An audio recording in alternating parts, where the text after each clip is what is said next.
Hi everybody, this is Chris Petri. Welcome back. We're having fun today. We're actually going to paint a delightful winter scene. I think what's great about watercolors, you can really accomplish a lot of great different looks and feels of times of seasons and times of day. So with the watercolor medium, you can really adjust your colors and your washes really nicely with the surroundings you might have. So whether you're working from a picture from a book or a photograph, or if you're outdoors, or you're maybe set up by a window looking out of a let's say a house, and you're looking out your window and you wanted to paint a scene or whatever type of atmosphere you're painting, and the scene that's in front of you, whether it's again a photograph or real life or plein air if you're outside.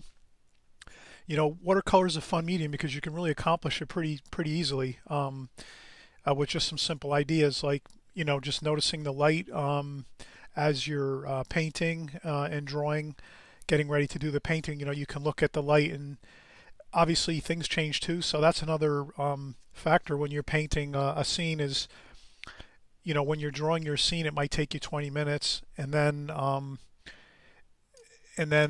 maybe by the time 20 minutes goes by, it could get darker out if it's around like the time of like dinner time or so, or later in the day.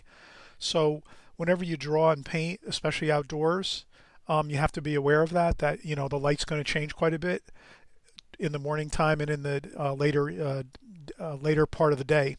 So if you're painting in the midday, around lunchtime or before lunch or after lunch, let's say, you're not going to have to worry so much about the sun changing drastically. The shadows will change when you're, let's say, drawing any time of day, whether it's early, middle of the day, or late in the day. Your shadows will always move and change as you're drawing and painting. But the most drastic light changes are going to be early in the morning and later in the evening, when that's the most strongest effect you'll see of light when it changes. Like if it gets when it starts getting dark out, it really the light changes a lot and everything becomes different. Or early in the morning when the sun's rising, it can change drastically. But again, if you're in the middle of the day, let's say from 10 in the morning till, or let's say even from 8 a.m. till 4 p.m. or 3 p.m., your light's going to be pretty consistent. Changes a little bit, but not drastically. But then when you're getting toward your late afternoon, towards sunset, or early in the morning sunrise at time frame, that's when your light's going to change drastically. So that's just something to keep aware of. And in any case, we're going to do a nice winter scene. I'm going to show you how simple it is to really just use the glazing technique and just create a nice winter scene we'll do a house sitting on some snowy ground and some trees and some beautiful winter sky, maybe like around sunset. I'm going to pretend this is the sunset time, so still some light in the sky, but it's starting to sun is starting to set at this point. So we'll get started here. I just have some nice rough paper, Arches rough paper, and I have one of those gummed pads. So it's once you're done with the painting, you can trim and pull the page off the pad. And so we'll just start off, and I'm working from a photograph, so I'm gonna take a nice take my time and do a contour drawing. So I'm just gonna do a nice contour drawing, and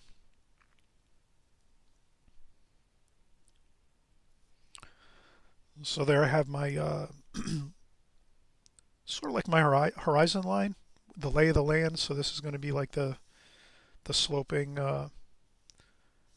ground area, and then maybe we'll make our house up here. And I'm just going to make a good, simple house here, and we'll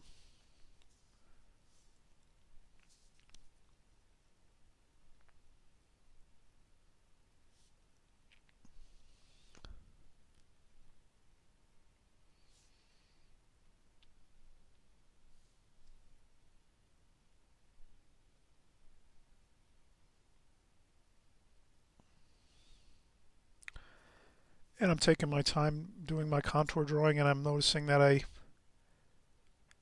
want to make sure I get my parallel lines correct with the house. So I see that the roof line is pretty much straight across.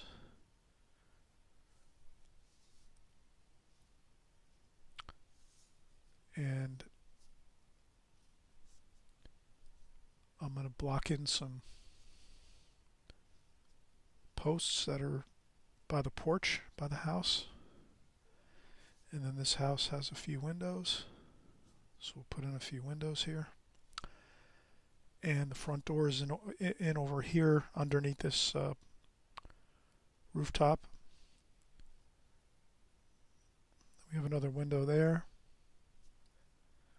We have a chimney. Another chimney over here. Another chimney here. And that looks pretty good. And then we'll put in some shrubs along the house.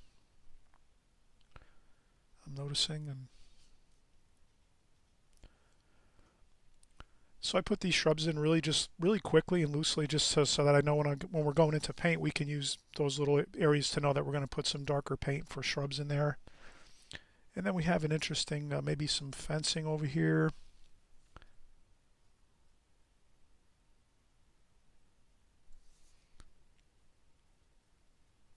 And then we're going to have another small, perhaps like a garage over here, or another building next to the house, a smaller building, maybe like a garage, or maybe a shed of some sort. And the fence is kind of trailing down over here into the distance.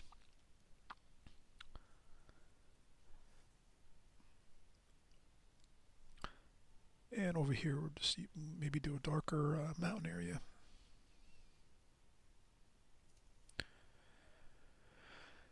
And then let's see here, we're going to have maybe a creek, nice little creek area. So we'll kind of rough this in.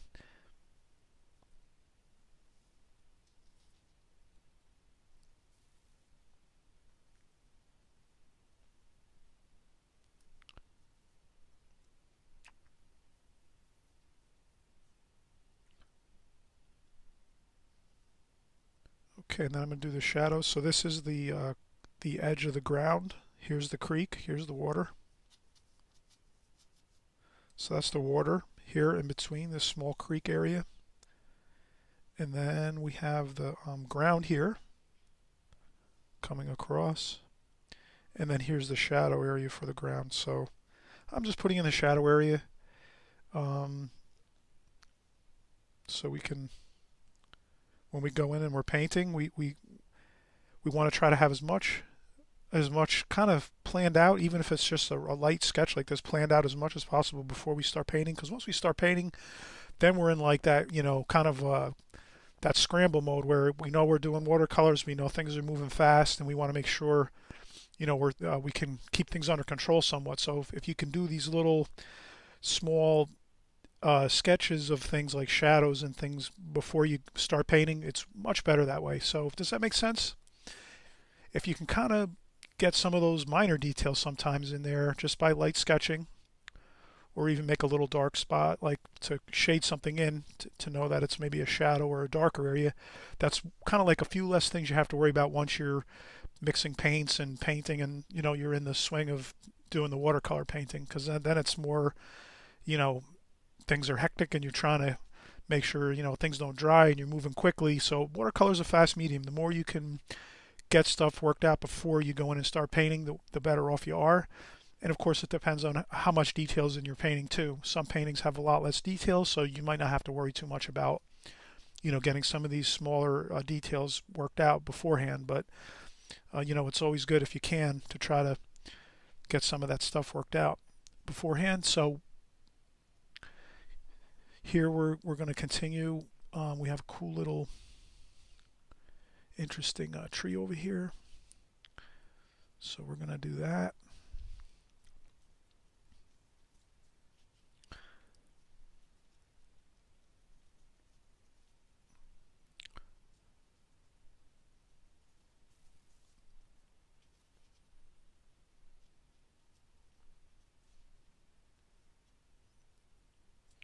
Okay, and sometimes here you'll see I'm kind of just squiggling around. Um, this is um, this is like a smaller composition here. It's not really, it's about a pencil by a pencil and a half, um, size-wise. So, this tree here, I'm not going to get really involved with too much detail, but I'm just going to try to, squiggle in the lines and kind of when I do my brushwork, when we're painting, we'll use that same idea of just doing it fast and loose and kind of getting those squiggly feel of this tree here. With there's no leaves, it's winter time, so and then we have another tree up here by the front. I see a couple windows there, so this one here is kind of going like that. And again, I'm just going to do some squiggly lines.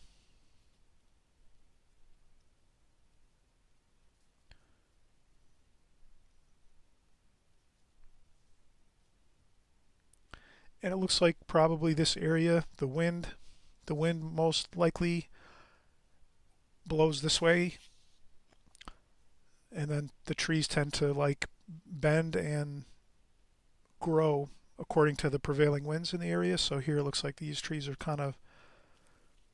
they're kind of set and growing in that direction this way. So you kind of see the trees are kind of all flowing this way. And it could be windy out too, so we can, give our trees a little more excitement as we paint them and draw them. The more drama we can create with our subject matter, the more interesting the painting will be. Okay, so we're looking pretty good. We're going to do some tree effects for the water.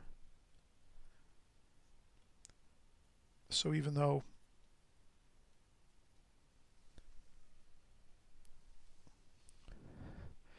though perhaps this shadow wouldn't be seen in this creek from these trees above, we put them in here for effect.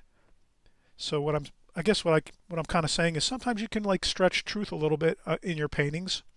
So let's say you're out there and you're actually looking out your window and you're painting a scene like this. Perhaps this is maybe a neighbor's yard across the way and you're painting their house and it's wintertime and you're drawing and painting this scene. If you didn't see these reflections in this creek here, you can add them in to make it more interesting. So that when someone looks at the painting, they're going to see, wow, this is really looks fantastic with the shadowing of the trees and the water, and it makes it look more like the actual water itself. So it almost describes this area as some water in a creek because you see those squiggly lines in there with the water reflections. So we'll keep that in mind, that sometimes we can exaggerate a little bit when we're painting and doing our sketch and our painting to try to put things in that are going to make the painting a little more interesting, more dynamic. Okay, so we're ready to pretty much start painting. And I think we'll wait till the next video and we'll start our washes. So the next part, we're going to start putting in our washes, and we're going to use the glazing technique. So we'll put in our light washes first over the whole paper, and then we'll let it dry, and then we'll come back and we'll do our middle tones and then our darker tones, and that should be pretty much it. We'll have a nice three-part glazing technique here. Light washes first, middle to darks, and then our darkest darks last. We'll put those in and our final details in the painting. All right, so we'll come back. We'll do our first wash next. We'll see you in just a few minutes.